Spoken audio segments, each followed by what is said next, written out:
चलो भाई देखो रे, इसमें जितना क्वेश्चन किए थे हम लोग,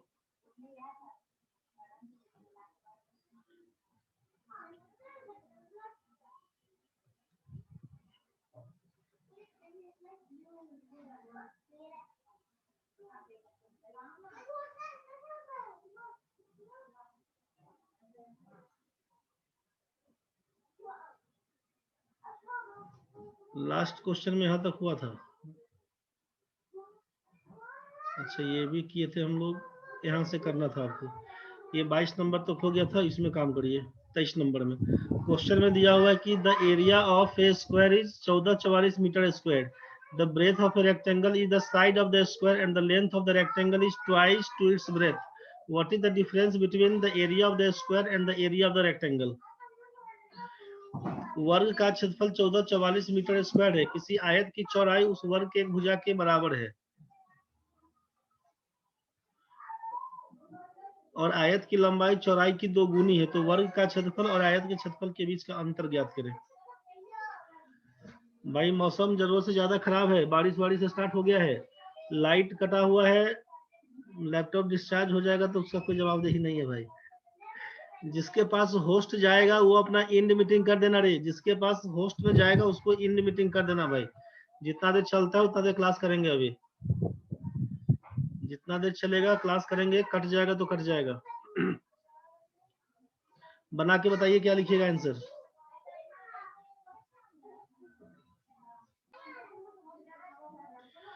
चलिए क्वेश्चन देखते हैं। आशीष जी सही है, श्रीति आपका सही है, 2 लोग दिए हैं आंसर, सबका दोनों का ठीक है। वर्ग का क्षेत्रफल 1444 दिया हुआ है। वर्ग का क्षेत्रफल दिया है 1444। इसका मतलब साइड क्या हो जाएगा। आप जानते हैं कि साइड स्क्वायर बराबर एरिया लिखते हैं, तो साइड बराबर हो जाएगा रूट अंडर एरिया वर्ग वाले केस में। सूरज जी ठीक है, सती ठीक है। तो रूट अंडर एरिया का मतलब 1444 का वर्गमूल निकालिएगा तो 38 हो जाएगा, 38 मीटर। वर्ग का भुजा कितना दिया हुआ, 38 मीटर दिया हुआ। किसी आयत की चौड़ाई, ये आयत है, ये इसका लंबाई, ये इसका चौड़ाई, आयत की चौड़ाई उस वर्ग के भुजा के बराबर है। चौड़ाई लिखिएगा आप 38 मीटर और आयत की लंबाई चौड़ाई की 2 गुनी है। 38 है तो ये इसका 2 गुना 76 हो जाएगा, 76 मीटर। आपसे पूछा वर्ग के क्षेत्रफल और आयत के क्षेत्रफल के बीच का अंतर बताइए। डिफरेंस क्या लिखिएगा। आयत का क्षेत्रफल हो जाएगा 38 गुना 76 और इसका हो जाएगा, लिखिएगा आप 38 का स्क्वायर 1444, मतलब 38 का स्क्वायर 38 गुना 38। तो जैसे यहाँ से 38 गुना 38 कॉमन ले लेते हैं तो यहाँ से बचेगा क्या, 2 माइनस 1 करिएगा, 2 माइनस 1 1, 38 का स्क्वायर हो जाएगा 1444। यही आप आंसर बताइएगा, यही आपका आंसर है। सिद्धार्थ जी घटाने में गलती हो गया भाई, चेक कर लेना रे। चलिए अगला क्वेश्चन बढ़िए। किसी आयताकार मैदान की लंबाई 20% बढ़ा दी जाए और चौड़ाई 20% घटा दी जाए तो नए आयत का क्षेत्रफल 192 मीटर स्क्वायर हो जाता है। तो आयत का क्षेत्रफल ज्ञात करें। If the length of a rectangular field is increased by 20% and the breadth is reduced by 20%, the area of the rectangle will be 192 meter square. What is the area of the original rectangular field? बता दीजिए क्या लिखिएगा। Question में दिया हुआ किसी आयताकार मैदान की लंबाई 20% बढ़ा दी जाए, चौड़ाई 20% घटा दी जाए तो नए आयत का क्षेत्रफल इतना हो जाता है। एक बार आप ओरिजिनली समझ लीजिए कि लंबाई को अगर x मीटर बोलते हैं, चौड़ाई को अगर y मीटर बोलते हैं, तो आपसे पूछेंगे एरिया क्या होगा, तो आप बोलिएगा एरिया होगा x into Y metre square. ये तो क्लियर है भाई। ऑल्सो अब न्यू लेंथ के बारे में बात करेंगे, क्या होगा। आप बोले लंबाई 20% बढ़ा दिया जाए, 20% बढ़ाएंगे मतलब x का जो लंबाई था शुरुआत में, इसका 20% बढ़ा दिए तो 120/100 करिएगा, इसी को काट के लिखिएगा तो कितना लिखिएगा, 6/5x लिखिएगा। एंड न्यू ब्रेथ के बारे में बात करेंगे तो y दिया हुआ था, y में क्या होगा, 20% घटा देंगे तो 20% घटा देंगे तो 80/100 बोलिएगा, 80/100 बोल दीजिएगा। 20 से काटिएगा तो लिखिएगा 4/5y। आपसे हम पूछेंगे न्यू एरिया बताइए, न्यू एरिया नया क्षेत्रफल क्या होगा, आप लिखिएगा 6/5x इंटू 4/5y। आप लिखिएगा इसको 24/25 XY। यहाँ तक तो ठीक है। आपसे पूछा कि आयत का क्षेत्रफल क्या होगा।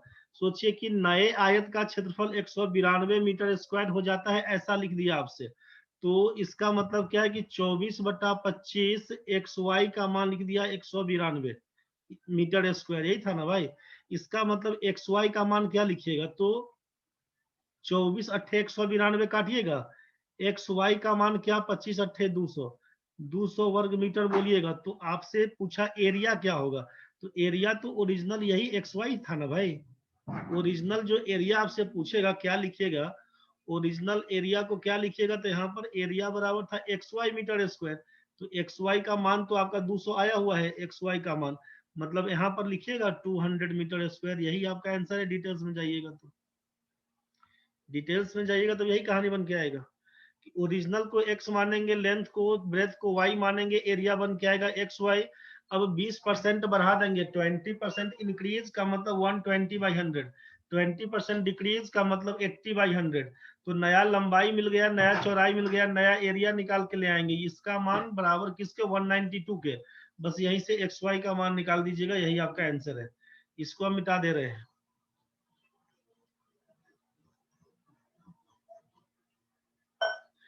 जैसा आशीष जी बताए हैं, कुछ लोग इसमें भी गलती किए होंगे, जो 400 लिख लिख के गलती किए, तो वहीं पर कंफ्यूज हुए होंगे आप। यहाँ पर आपसे बड़ा क्लियर था कि आयत का लंबाई, आप बोले कि लंबाई को हम लोग 10 मीटर मान लिए, चौड़ाई को हम लोग मान लिए कितना, चौड़ाई को मान लिए 10 मीटर। तो ओरिजिनल जो एरिया बनेगा वो आपका एरिया कितना है बताइए ना। एरिया तो आप लिखिएगा ना 100 वर्ग मीटर, 100 वर्ग मीटर एरिया है। अब ऑल्सो, अब क्वेश्चन में क्या दिया है कि 20% इंक्रीज करेंगे, तो 10 का 20% निकालिएगा तो 2 बोलिएगा। तो 10 में 2 बढ़ा के तो न्यू लेंथ कितना, तो बोलिएगा 12 मीटर। और इसमें 2 कम करिएगा, न्यू ब्रेथ के लिए बात करेंगे, तो नई चौड़ाई कितनी, तो बोलिएगा 10 में 2 घटा देंगे तो बोलिएगा 8 मीटर। इसीलिए न्यू एरिया के लिए बात होगा कि नया क्षेत्रफल बताइए, तो लिखिएगा 12 अट्ठे 96 वर्ग मीटर। यहाँ तक तो क्लियर था भाई, 96 वर्ग मीटर। सूरज जी सेम आशीष टाइप का बनाए थे, इसीलिए गलती हो गया था। अब क्वेश्चन में दिया हुआ है कि नया एरिया जो आपका 96 वर्ग मीटर, तो अकॉर्डिंग टू क्वेश्चन यही ना हो गया कि 96 वर्ग मीटर का वैल्यू बन के आया है 192 के बराबर। और पूछा आयत का क्षेत्रफल, तो ओरिजिनल क्या था, 100 वर्ग मीटर था। तो 96 मीटर स्क्वायर का मान 192 के बराबर है। तो 100 वर्ग मीटर का मान किसके बराबर, मतलब मीटर स्क्वायर कर लीजिएगा अपना, किसके बराबर। तो आप बोलते हैं कि 96 दूना 192 होता है, तो 100 गुना 2 बराबर 200 कर दीजिएगा, यही आपका बन के आएगा 200 वर्ग मीटर। और परसेंटेज के टाइम में जो लोग पहले से पढ़े होंगे, क्लास तो अभी हुआ नहीं है यहाँ पे एग्जाम के रिकॉर्ड में, परसेंटेज हम नहीं पढ़ाए आपको, आप पहले से पढ़े होंगे, तब के केस में अगर काम करते हैं अगर, तो वहां से डायरेक्ट क्या बना सकते हैं, सोचिए। जो लोग पहले से क्लास किए थे, जो लोग हमसे पहले पढ़ चुके हैं, पढ़े ही थे, जो लोग पहले कहीं भी क्लास किए हैं परसेंटेज का, तो आपको याद होगा क्या, एक बार समझिए कि 20% बढ़ा देते हैं, 20% घटा देते हैं। जब x% इंक्रीज करते हैं और फिर अगर x% डिक्रीज करते हैं, तो परसेंटेज चेंज में क्या लिखते हैं, तो आप लिखते हैं x²/100%, ये डिक्रीज हो जाता है, ये डिक्रीज हो जाता है। तो 20% इंक्रीज 20% डिक्रीज का मतलब 20 का स्क्वायर करिएगा 400/100, मतलब आप सीधे लिखिएगा कि 4% डिक्रीज हुआ। तो 4% डिक्रीज मतलब बचा कितना, तो 96%। आप लिखिएगा 96% का वैल्यू है 192 मीटर स्क्वायर। तो 100% का वैल्यू क्या होगा, बस यहीं से लिखिएगा 200 वर्ग मीटर। डायरेक्ट यहाँ पर दिख रहा था हमको कि 20% इंक्रीज 20% डिक्रीज, मतलब 4% फाइनली डिक्रीज करेगा। तो 4% डिक्रीज किया मतलब 96% बचा हुआ है, जिसका मान 192 के बराबर। 100 का मान किसके बराबर, 200 वर्ग मीटर। आंसर बता दीजिएगा बस। आप सिद्धार्थ भाई कुछ पूछना चाह रहे हैं, बताइए। हेलो। हाँ सर बोलिए। हाँ सर, बोल रहे थे कि कॉमर्शियल मैथ्स पढ़ाइएगा ना सर आप बाद में, जो ऐसे नहीं पढ़ाएंगे percentage, sir, time and work, सब सब सब पार्टनरशिप, ये सारा सब। कुछ चलेगा, सारा कुछ अभी ऑनलाइन में चल रहा है केवल। अब जैसे स्टार्ट ही हुआ है, मेंसुरेशन से स्टार्ट कर लिए थे, इसके बाद से सब चलेगा, एडवांस कॉमर्स से सब चलेगा, खुले ऑफलाइन हो तब चाहे ऑनलाइन, सारा कुछ चलेगा। जी सर, थैंक यू सर। ठीक है भाई। अभी ये लास्ट से ही शुरू कर दिए थे, जिस समय क्लास 1 महीना केवल चला था ना, मार्च में स्टार्ट हुआ था, 1 मार्च से तो चला ही था, 1 अप्रैल तक मोटा मोटी क्लास चला था। तो इस बीच में केवल सिंप्लीफिकेशन पे काम किए थे हम लोग, 1 महीना सिंप्लीफिकेशन पूरा पढ़े। अब इसके बाद से कॉमर्शियल स्टार्ट करते कि लॉकडाउन हो गया, तो अभी मेंसुरेशन बीच में पढ़ लिए, एडवांस मैथ्स का टॉपिक ये खत्म होगा, उसके बाद जैसा बोलेगा वही से शुरू करेंगे, कोई दिक्कत नहीं। चलो भाई, इसमें किसी को दिक्कत नहीं है, अब बढ़ते हैं आगे। नेक्स्ट क्वेश्चन आपका ये ज्योमेट्री का था, ये क्वेश्चन बना के बताइए। The side of a square is half the diameter of a circle, the area of a square circle and कर दीजिए, and the area of the square is 12-25 centimetre square, what is the area of the circle. Question में क्या दिया, the side of a square is half the diameter of a circle, किसी वर्ग की एक भुजा किसी वृत्त के व्यास की आधी है, वर्ग का क्षेत्रफल 12-25 centimetre square, area of the square is 12-25 centimetre square, what is area of the circle. तो वृत्त का क्षेत्रफल ज्ञात करें। क्वेश्चन पढ़िए, आंसर बताइए क्या लिखिएगा। क्वेश्चन में था कि किसी वर्ग की भुजा किसी वृत्त के व्यास की आधी है, ठीक है, किसी वर्ग की एक भुजा किसी वर्ग की एक भुजा किसी वृत्त के व्यास की आधी है, ये वर्ग है और ये वृत्त है, ये इसका डायमीटर है, तो रेडियस यहां से बोलेंगे, डायमीटर का बोला आधा है मतलब रेडियस, रेडियस आप बोल दिए कि वृत्त वर्ग की एक भुजा किसी वृत्त के व्यास की आधी है, वृत्त के व्यास की आधी है, वृत्त के व्यास की आधी मतलब व्यास का मतलब डायमीटर का आधा क्या होता है, रेडियस होता है भाई, व्यास का आधा को त्रिज्या बोलते हैं, ध्यान से समझिएगा। ये जो आपका साइड दिया हुआ है, तो साइड क्या बोला कि वृत्त के व्यास का आधा है, मतलब a बराबर r/2, ये रिलेशन दिया हुआ कि वर्ग की जो भुजा है वो sorry sorry sorry radius radius के बराबर, मतलब डायमीटर बाई 2 बोला, यही ना बोला। वर्ग की एक भुजा किसी वृत्त के व्यास की आधी है, मतलब a बराबर d/2, तो d का मतलब व्यास का आधा तो त्रिज्या बोल देते हैं, और वर्ग का क्षेत्रफल बोला 12-25 दिया हुआ, वर्ग का क्षेत्रफल, तो आप जानते हैं कि साइड स्क्वायर बराबर है 12-25, एरिया का मतलब साइड स्क्वायर, तो यहां से हम पूछेंगे साइड किसके बराबर है, तो लिखिएगा 12-25 का वर्गमूल मतलब 35, 35 का स्क्वायर मालूम है ना भाई कि 5 का स्क्वायर 25 लिखते हैं, 3 में 4 से गुना करेंगे तो 12-25 हो जाएगा, मतलब 12-25 का वर्गमूल कितना, तो लिखेंगे 35। यहां से हमको समझ में आया कि साइड बोले तब चाहे रेडियस बोले तब ये 35 सेंटीमीटर। दिक्कत होगा तो बताइएगा। पूछा वृत्त का क्षेत्रफल बताइए, तो हमको जब रेडियस मालूम चल गया 35 सेंटीमीटर, तो इसका एरिया क्या होगा, तो एरिया बराबर होता है पाई आर स्क्वायर के, पाई का मतलब 22/7, आर का मतलब 35 गुना 35, यहीं से काटिएगा तो 7×5 = 35 काट दीजिएगा। 22×5 = 110, 35×5 = 385, 38-50 जिन लोगों का था सबका सही था, 38-50 2-3 लोगों का था, सिद्धार्थ भाई का था 38-50, सूरज जी का था 38-50, श्रुति का 42-90, आशीष भाई का 27-50। कैलकुलेशन में जिसका मिस्टेक होगा देख लेना भाई, 38-50 आपका आंसर है। समझ में आ गया होगा। वर्ग का क्षेत्रफल 12-25 दिया हुआ है, सीधा सीधा कहानी है, कंफ्यूज नहीं करिएगा, क्वेश्चन बड़ा साफ है। वर्ग का क्षेत्रफल दिया हुआ है, वर्ग का क्षेत्रफल दिया हुआ है 12-25, मतलब वर्ग की भुजा आप निकाल देंगे, वर्ग की भुजा आप निकाल देंगे, रूट अंडर क्षेत्रफल होता है, मतलब 12-25 का वर्गमूल निकालिएगा तो लिखिएगा 35 सेंटीमीटर, और क्वेश्चन में दिया है कि वर्ग की एक भुजा किसी वृत्त के व्यास की आधी है, वर्ग की एक भुजा मतलब 35 सेंटीमीटर किसके बराबर, अकॉर्डिंग टू क्वेश्चन 35 सेंटीमीटर किसके बराबर, तो वृत्त के व्यास का आधा है, डायमीटर का हाफ मतलब रेडियस बोल देते हैं। बस यहीं से जब रेडियस मालूम चल गया तो एरिया क्या होगा, पाई आर स्क्वायर लिखते हैं, पाई आर स्क्वायर फॉर्मूला पुट करिएगा, 3850 सेंटीमीटर स्क्वायर आपका आंसर बन के आया था। अगला क्वेश्चन में देखिए, अगला क्वेश्चन है कि the smallest side of A right angle triangle is 8 centimetre less than the side of a square of perimeter 56 centimetre, the second largest side of the right angle triangle is 4 centimetre less then the length of the rectangle of area 96 centimeter square and breadth 8 centimeter, what is the largest side of the right angle triangle। किसी समकोण त्रिभुज की सबसे छोटी कोण जहां जहां पर लिखा है वहां पे बोले भुजा करिएगा, गलती से कोण लिख दिया गया था, टाइपिंग मिस्टेक था। किसी समकोण त्रिभुज की सबसे छोटी भुजा और किसी वर्ग की एक भुजा के बीच का अंतर 8 सेंटीमीटर है। आपसे बोला कि ये समकोण त्रिभुज है, वर्ग के भुजा से 8 सेंटीमीटर कम। अंग्रेजी वाला क्वेश्चन पढ़ के बनाइएगा, इंग्लिश में जो क्वेश्चन लिखा है उसी को पढ़िएगा।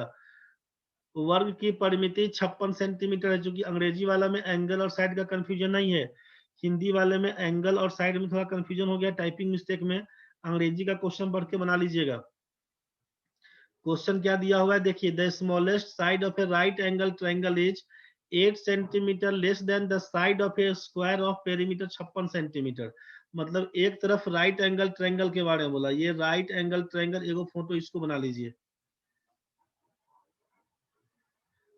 ठीक है, देख लेते हैं, ए बी सी, ये राइट एंगल ट्रायंगल आपका है, और एक तरफ वर्ग बोल देते हैं, ये वर्ग है मान लीजिए, पी क्यू आर एस। आशीष और श्रीति दो लोग 10-10 बोले हैं आंसर। ठीक है भाई, चेक कर लेते हैं हम लोग। द स्मॉलेस्ट साइड, अब ये 90 के सामने वाले को एच बोलते हैं, तो या तो स्मॉलेस्ट ये होगा चाहे ये होगा। अगर हम इसी को बोल देते हैं स्मॉलेस्ट साइड, मान लीजिए ए बी को, the smallest side of A right angle triangle is 8 centimetre less than the side of a square of perimeter 56 centimetre. Perimeter मतलब सम ऑफ साइड, तो 4 गुना भुजा को 4 इंटू साइड को पेरीमीटर बोलेंगे 56 सेंटीमीटर। इसका मतलब साइड 14 चौका 56 सेंटीमीटर, साइड दिया है 14 सेंटीमीटर, समझ रहे हैं ना। तो इससे 8 सेंटीमीटर कम, मतलब 6 सेंटीमीटर हमारा ए बी का मान दिया। आगे the second largest side of the right angle triangle is 4 centimetre less than the length of the rectangle of area 96 centimetre square and breadth 8 centimetre. अब दूसरा कहानी दे दिया यहाँ पे, एक आयत को बोल रहा बनाने के लिए, आयत का एरिया बराबर बोल दिया 96 सेंटीमीटर स्क्वायर, चौड़ाई बोल दिया 8 सेंटीमीटर, तो इसका मतलब लंबाई कितना, 12 × 96 होता है, लंबाई को बोल दीजिएगा 12 सेंटीमीटर। यहाँ तक तो क्लियर होना चाहिए। तो क्वेश्चन में दिया कि सेकेंड लार्जेस्ट, जो सेकेंड लार्जेस्ट साइड है वो कितना के बराबर, तो 4 सेंटीमीटर कम है लेंथ ऑफ द रेक्टेंगल, तो आयत का जो लंबाई है उससे, तो 12 सेंटीमीटर में 4 सेंटीमीटर कम कर दीजिएगा, तो ये हो जाएगा 8 सेंटीमीटर। तो पूछा है कि what is the largest side of the right angle triangle, सबसे बड़ी भुजा। तो जब इन 90 डिग्री वाले केस में समकोण त्रिभुज में एक भुजा 6 सेंटीमीटर, दूसरा है 8 सेंटीमीटर, तीसरा क्या बनेगा, 6 8 10 का ट्रिपलेट बनता है 6 10 सेंटीमीटर। आंसर बताइएगा। वैसे भी जानते हैं कि एच स्क्वायर बराबर होता है पी स्क्वायर जोड़ बी स्क्वायर के, 6 का स्क्वायर करिएगा 36, 8 का स्क्वायर करिएगा 64 का मतलब 100, 100 का मतलब बोलिएगा 10 का स्क्वायर। एच स्क्वायर बराबर 10 का स्क्वायर, एच का मान 10 सेंटीमीटर। यही जिन लोगों का आया था सबका ठीक था, 10 सेंटीमीटर, यही आपका आंसर है। सूरज जी, सिद्धार्थ, सबका ठीक है। आशीष, श्रुति, 4 लोग बताए थे, बाकी लोग प्रतिष्ठा में नहीं मरिएगा, बोलिएगा आप लोग भी। ज्योमेट्री का क्वेश्चन है, इस क्वेश्चन को बनाइए, थोड़ा फास्ट फास्ट बनाइएगा, 6 मिनट के बाद कट जाएगा। The length of a rectangle is 3/5 of the side of a square. The radius of a circle is equal to side of the square. The circumference of the circle is 132 centimeter. What is the area of the rectangle if the breadth of the rectangle is 8 centimeter? किसी आयत की लंबाई किसी वर्ग की एक भुजा का कितना 3/5 गुना है। वर्ग की भुजा किसी वृत्त के त्रिज्या के बराबर है। वृत्त की परिधि 132 सेंटीमीटर है। आयत की चौड़ाई 8 सेंटीमीटर है, तो आयत का क्षेत्रफल ज्ञात करें। एक आयत दिया हुआ है, एक वर्ग दिया हुआ है, फिर वृत्त, 3-3 फिगर के बारे में दिया हुआ, 3-3 फिगर के बारे में दिया हुआ है। The length of a rectangle is 3/5 of the side of a square. The radius of a circle is equal to side of a square. The circumference of the circle is 132 centimetre. मतलब rectangle दिया हुआ, एक तरफ rectangle पकड़ लीजिए, एक तरफ square पकड़ लीजिए, और फिर से एक सर्किल पकड़ लीजिए। इसमें अगर हम रेडियस को आर बोल देते हैं, रेडियस इसका आर दिया हुआ सोचिए, तो circumference of a circle 132, circumference का मतलब 2 पाई आर होता है, 2 पाई आर का मान 132 सेंटीमीटर, 2 पाई आर का मान आशीष जी 100.8, ठीक है भाई, 2 पाई आर का मान 132, तो आर का मान कितना 132/2 इंटू पाई का मान 22/7, तो 7 हो जाएगा ऊपर। यहीं से काट दीजिएगा इसको, तो क्या लिखिएगा 504/5। सूरज जी ठीक है। 22 दूना 44, 22 22 दूना 44, 44 दिया 132, आर का मान निकल गया आपका 21 सेंटीमीटर। ये तो समझ में आ रहा है भाई। अब देखिए क्वेश्चन में क्या दिया हुआ, इसका आंसर आया रे सिद्धार्थ जी ठीक है भाई। अब क्वेश्चन में दिया हुआ कि आयत की लंबाई वर्ग की भुजा के 3/5, वर्ग की एक भुजा किसी वृत्त के त्रिज्या के बराबर है। The radius of a circle is equal to side of the square. तो साइड ऑफ ए स्क्वायर मतलब इसका साइड आपका निकल गया 21 सेंटीमीटर। साइड निकल गया 21 सेंटीमीटर। आपसे कहा है कि what is the area of the rectangle, the breadth of the rectangle. Breadth इसका दिया हुआ है 8 सेंटीमीटर और the length of a rectangle is 3/5 of the side of the square. इसका लेंथ कितना, तो 3/5 of side of the square मतलब 21 करिएगा, 5 से काटिएगा तो 4.2। इसीलिए एरिया क्या निकलेगा सोचिए, तो 3 गुना 4.2 गुना 8, 8 3 24 गुना 48 का 8 4 24 होगा 96 और 4 100, 100.8 सेंटीमीटर स्क्वायर। यही आप आंसर बता रहे थे। क्वेश्चन इत्मीनान से धीरे धीरे पढ़िएगा, क्वेश्चन बन जाएगा। बहुत जान नहीं है क्वेश्चन में, ये अभी भूमिका बनाने के लिए है, आराम से बना के देखिएगा इसको। 30 नंबर क्वेश्चन बनाइए, 30 नंबर है, 31 नंबर है, लास्ट खत्म है। 2 क्वेश्चन है, इसको बना लीजिए जल्दी जल्दी में। 2 मिनट 40 सेकंड के बाद कटेगा, कटेगा तो खत्म है। बाकी जो होमवर्क वाला क्वेश्चन था कल से उस पर काम करेंगे। The circumference of 2 circles is 88 metre और 220 मीटर रेस्पेक्टिवली। सर्कमफेरेंस दो वृत्त की परिधि दिया हुआ इतना इतना, सबसे बड़े वृत्त और सबसे छोटे वृत्त के क्षेत्रफल के बीच का अंतर बताइए। तो दो वृत्त का परिधि है, एक बड़ा है एक छोटा है। इसका अगर रेडियस को स्मॉल आर, इसके रेडियस को कैपिटल आर बोलते हैं, तो सोचिए वृत्त की परिधि का मतलब 2 पाई आर का मान 88 मीटर दिया, तो आर का मान क्या लिखिएगा 88/2 गुना 22/7, 7 हो जाएगा ऊपर। यहीं से काटिएगा तो 22 गुना 44 गुना 88, आर का मान 14 मीटर हो जाएगा। यहाँ से क्या लिखिएगा, तो 2 पाई आर का वैल्यू लिखिएगा 220 मीटर। इसका मतलब आर का मान क्या हो जाएगा, तो लिखेंगे 220/22/7, 7 हो जाएगा ऊपर। 22 गुना 44 पंचे 220, 7 पच्चे 35 मीटर। आपसे पूछा कि सबसे बड़ा वृत्त सबसे छोटे वृत्त के क्षेत्रफल के बीच अंतर, मतलब पाई इंटू डिफरेंस क्या होगा, इसीलिए डिफरेंस बराबर R square minus R square कर दीजिएगा ना। पाई का मतलब लिखिएगा 22/7, आर स्क्वायर 35 का स्क्वायर लिखिएगा 12/25, माइनस कर दीजिएगा यहाँ से। ऐसा करिए ना, ए स्क्वायर माइनस बी स्क्वायर का फॉर्मूला लगा दीजिए, दोनों को जोड़ देंगे, आर प्लस आर लिख दीजिएगा इंटू आर माइनस आर, इसी को लिखेंगे ना R square minus R square. तो 35 में 14 जोड़ दीजिएगा तो कितना हो जाएगा 49 हो जाएगा, और 35 में से 14 घटा दीजिएगा तो 21 हो जाएगा। यही से काट दीजिए, 7 7 49, 22 गुना 7 गुना 21 बन जाएगा, यही आपका आंसर। ठीक है, चेक कर लीजिएगा, जो भी आएगा सेंटीमीटर स्क्वायर लगा दीजिएगा आंसर। कैलकुलेट करके देख लीजिएगा भाई, कैलकुलेट करके देख लीजिएगा, चूंकि कट जाएगा अब 30-40 सेकंड के बाद कट जाएगा, इसलिए लास्ट क्वेश्चन हम बता दे रहे हैं। What is the area of a circle whose radius is equal to side of a square whose perimeter 112 metre. उस वृत्त का क्षेत्रफल क्या होगा जिसकी त्रिज्या किसी वर्ग की भुजा के बराबर है। वर्ग की परिमिति, वर्ग की परिमिति 112 मतलब साइड हो जाएगा कितना, पेरीमीटर बाई 4, पेरीमीटर बाई 4 56 का आधा 28 सेंटीमीटर। ठीक है, 28 मीटर दिया हुआ, 28 मीटर कर दीजिएगा, साइड निकल गया। और वर्ग की भुजा के बराबर है, रेडियस बराबर बोल दिया 28, तो पाई आर स्क्वायर निकाल दीजिएगा यहीं से, 22/7 गुने 28 गुना 28, काट छाट लीजिएगा, आंसर हो जाएगा। जो भी आएगा गुना भाग करके आंसर बता दीजिए, कट जाएगा तुरंत में। एक बार सारा वीडियो देख लीजिएगा, ढंग से इसको बना के देख लीजिएगा, ठीक है। बाकी कल से उस क्वेश्चन